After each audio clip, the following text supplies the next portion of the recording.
இந்த ஆலயம் உனக்காக.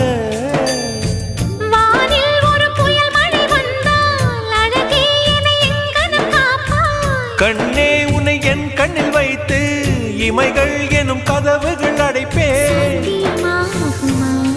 நான் சத்தியம் செய்யவா? தொடு தொடுவெனவே வானவில் என்னை தூரத்தில் அழைக்கின்ற நேரம். உவா